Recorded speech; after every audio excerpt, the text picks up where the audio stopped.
ঘটনাটা কি? আসল সমস্যা ওইটা নয়, আসল সমস্যা ওয়াত্তাবা হাওয়া।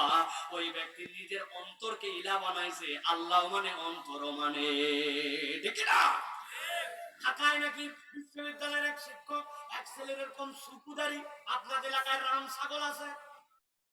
কথা বলে আমাদের, আর আমরা নিজেরা দেখছি আপনাদের আত্রা স্টেশনের মধ্যে রাম ছাগল ঘুরে বেড়ায়। বলছে তোকে দেখতে তো ছাগল ছাগল লাগে, আর ছাগলের মতো দাঁড়িয়েছি কোন টিস করার জন্য বলছে, নবীর সুন্নতকে টিটকারি মারে। সাথে সাথে ওই ছেলে বলছে you are absolutely right sir. চিন্তা করছে কি রে, আমিও খেপানোর জন্য বললাম, উল্টা হয়ে বলতেছি you are absolutely right sir, ব্যাপার কি? খানিকক্ষণ পরে বলছে স্যার রাগ করে কি করব, আমি নিজেও তো দেখছি অনেক ছাগলের দাঁড়িয়ে এরকম, আমারটা তো ওইরকম, যা যেরকম আপনি সেটাই বলছেন, তবে স্যার আপনি সাহস দিলে আপনাকে একটা কথা বলতে চাই। বলছে বল বাবা বল, তুই বললে কোনো সমস্যা নাই।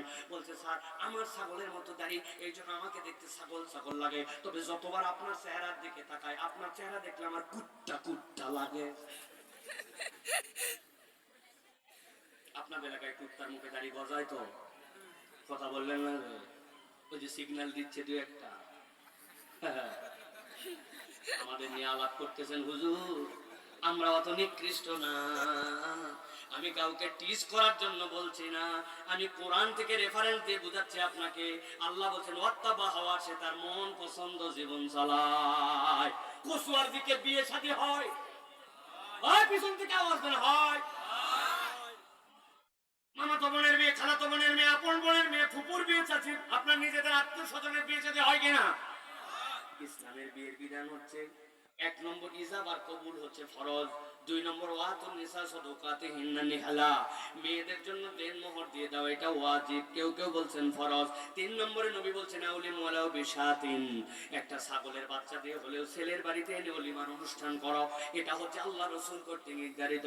বিয়ের মধ্যে সাক্ষী রাখো, এইটা হচ্ছে তোমাদের জন্য ওয়াজিব। বিয়ের ঘটনাটা দববাজায় হলেও এলাকায় জানান দিয়ে যাও, গোপনে বিয়ে করো না, সবাইকে জানাই দাও, এটা সুন্নতে মুআক্কাদা। ইসলামের বিয়ের আনন্দ ফুর্তি অনুষ্ঠান, খেজুর ছিটানো, যা বিনোদন সব এর মধ্যে শেষ, কসুয়ার বিয়ে শেষ